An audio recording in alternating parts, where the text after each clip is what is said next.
Hey, what's up guys? This is Anthony from Anthony's Customs, and for this review, we are looking at the Marvel Legends X-Men Villains 5-pack Pretty Boy. One of the better figures of the bunch, for sure. It's this guy and Strife, and the rest can all just be melted down and reused for other figures, if you ask me. This one's actually worth taking a close look at because it's all new stuff, and it's done surprisingly well. So, we're going to talk about this right now as he spins, because the 5-pack is what we're talking about here. You're basically buying a 5-pack for two figures, Strife and this guy, if you want both of them. Zero, worth about maybe $10. Same thing for Vertigo. And Random, probably about the same because he's so poorly executed. So that's $30 worth of those figures. The 5-pack is $125, so that's $95 of value for Strife and this guy. There's no way you can justify that. This is the most horrible way for a company to behave toward their consumer. Lock two figures that are decent, that people will probably want, behind a 5-pack. Maybe they'll get reissued and you can wait and hope for that, but maybe they won't. The good news is the 5-pack is so bad that it's likely to be discounted heavily on Amazon at some point, and you can probably wait and buy it then, and that way you don't have to worry about individual releases for the ones you want. Okay, anyway, there's some stuff to talk about. Like I said, it's all new, so let's go ahead and get this guy off the stand and take a closer look. This guy stands just over 6.5 inches, and that's just his hair, so scaling is 6.5 inches, 16.5 centimeters. That's going to make him just a touch taller than Darwin. So he's about 1.05 Darwins. It's almost all molded silver pearly metallic, which is fine, I guess. It's okay. I really hate it when you get a big swirl right in the middle of a place, but otherwise it's okay. He's got enough angles and things that it doesn't stand out too much for him, so I guess that's fine. Let's do a question of the day. I almost forgot. Did you want one of this guy? I'm guessing you did, because we already got the tank guy. I can't remember his name, and they're starting to fill out the Reavers. That's what they're called, right? I've just always never liked that group, so I've kind of just erased them from my memory. But anyway, if you like that kind of stuff, I'm guessing you wanted him, so let me know if you were one of those people. And the good news is, if you did, he is solid. Looks very nice. There's not a ton of paint on him, but what is there is pretty well done. You've got some wires and cables and things. I mean, you could definitely have some more, but it's okay. And he's mostly just drawn as silver in the comics anyway, so I think that's fine. And I think they did a really, really good job for the head. It's maybe a little bit too square-jawed, but not really. I think it's fine. I think it's good. It's very nice. Again, it's fairly realistic, so if you don't like that, that's a problem. But it is a good head sculpt. The paints on it are good. I know a lot of people are complaining about the lip paint that they're putting on the figures, and generally I would rather see the paint go somewhere else, because almost never in comics do the male characters have colored lips. But at least that's the thing about the realism they're going for. This one's done pretty well. It doesn't look like lipstick.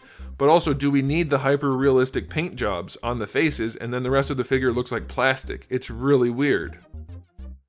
But yeah, that is a good head sculpt, hair sculpt, and paint job. So I can't complain objectively, other than the realism mixed with the plastic toy look. So it's very strange in that regard, but it does look good for what they're going for, which is a weird choice, but I can't fault them too much. So the only thing this really needs is maybe a wash, and some silver paint would be nice rather than molded plastic, but it looks pretty good. So I'll give it, for Marvel Legends, an 8.5 out of 10 for the aesthetic. It's pretty darn good.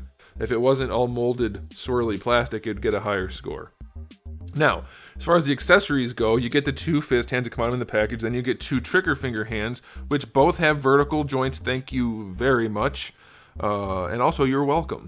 And then we get two different pistols, which is weird. We'll come back to that. And then we get 4 blast effects. Well, 2 blast effects and 2 smoke effects. I love that. I like that they're green. It gives a sci-fi effect, makes it look like they're not shooting bullets. So that's very cool. So accessory-wise, I'm going to go, other than an alternate head, which would have been really cool, this is a good set, so I'll go 8 out of 10 for accessories. But I do want to look at these pistols just really quickly.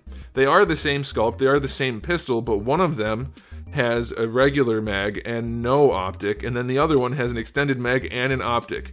It seems like a weird... they're not exactly the same, because the one with no optic has a rail on the top. That's strange. Oh, and they have different slides too. Why are there 2 different sculpts? That's what I was getting at. They're even more different than I thought, but they're so similar that it's like, why are there 2 different sculpts? Is he known for having two slightly different guns? I mean, I don't know him that well. I didn't think that was a thing. It's just weird to me that they spent the money on two different sculpts of almost the same gun. And also, the gun that has no optic, there's no sight. There's no iron sights, and then there's no optic. And it has a tiny little magazine. I don't know, it's just weird that they have two different guns. Cool suppressor / muzzle flash hider. Anyway, that's weird. And they're very soft guns, but you can get them in the hands, and the hands hold them pretty well. So accessories are pretty good. Let's go ahead and talk about the articulation. The head, double ball peg. But they did it again, dang it. They did it again. Let me get the camera focused on the right spot here so you can see what I'm talking about. Look how deep that ball is in the peg and how no room there is. How little room there is for that to move around. Why don't they understand how ball pegs work? Come on! You're doing it. It's right there. It wouldn't cost more to do it correctly. All of the parts are there. It doesn't cost more to do it correctly. It's so weird. You get virtually no range out of this neck as a result. Are they trying to make them not work so people think double ball pegs are bad and then go back to their goofy hinges? I don't get it. It's so strange. It's not the hair that's keeping this head from moving. It's the joint. And like, it's still good. Even accidentally just now I put him in a nice pose. You can't get that pose on the hinged ball peg. So I still like it.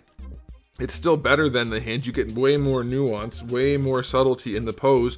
But if you did it correctly, it would be way better. I'll post a video up there so you can see how it can work. It's just not well executed, but still better than the hinge. Shoulders, up to horizontal, that is alright. Full rotation. If there's any limitations on this guy, I'm going to be amazed. I mean, I won't because it's Hasbro, but the body doesn't warrant it. Bicep swivel is fine. Double jointed elbow, all pinless. That works. He could have a little bit better range since he has no bicep, but he has really fat forearms, and that's still really good range, so that's okay. Wrists have a swivel, of course, and the fists have horizontal hinges. Torso is on, it feels like a single ball peg. Definitely more limited than it needed to be up here at the diaphragm. He can't lean back any farther than that. So that's really, really lame. This should have crazy range. There's nothing limiting it. It should lean all over the place. It leans forward moderately well, but not very well. Side to side, it doesn't have very good range side to side either. You just get rotation out of it. There's no excuse for that.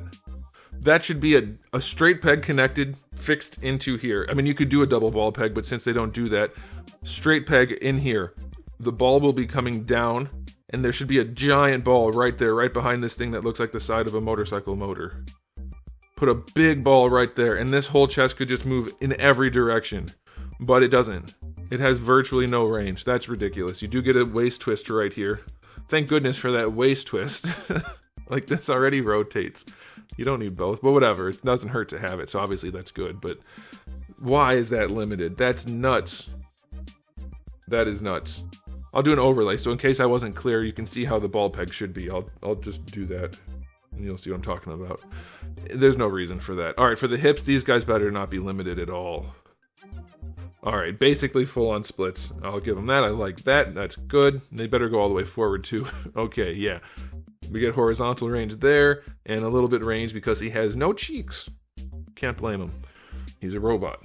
Alright, and then, kind of. And then you get your thigh swivel, that's fine. Double jointed knee, I love the way they hid the joint by having the extra plastic on the knee off the side there. Love that, very clever use. He does still have ridiculously long lower legs, which is somewhat okay since he's robotic, but also would have looked better with longer thighs and shorter shins because if you were to run on legs like this, it wouldn't be as effective as running on legs that were appropriately proportioned.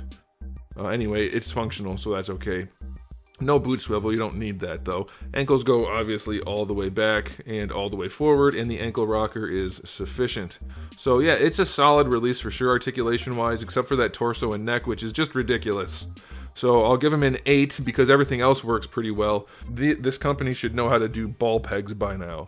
That's nuts, but it's still good enough. So, alright, time for the final verdict on this release. Obviously, the most new figure out of the box, and tied with Strife for the best figure in the box, I would say. Strife is a pretty strong release, and he's a cooler design, I think, so I'm going to give him a personal bonus point there. But definitely a good part of the box set.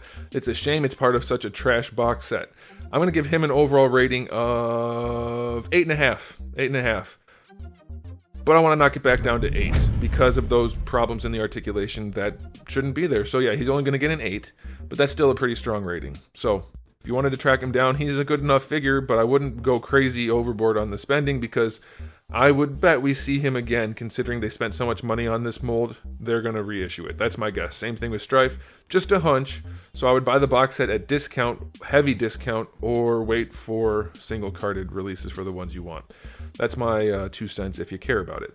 And that'll do it. So thanks for watching, guys. If you enjoyed the video, please do give it a thumbs up. If you didn't, give it a thumbs down. And if you haven't subscribed, you should. We have new videos almost every single day and thousands already on the channel. So make sure you come back for all of that. In the meantime, keep collecting.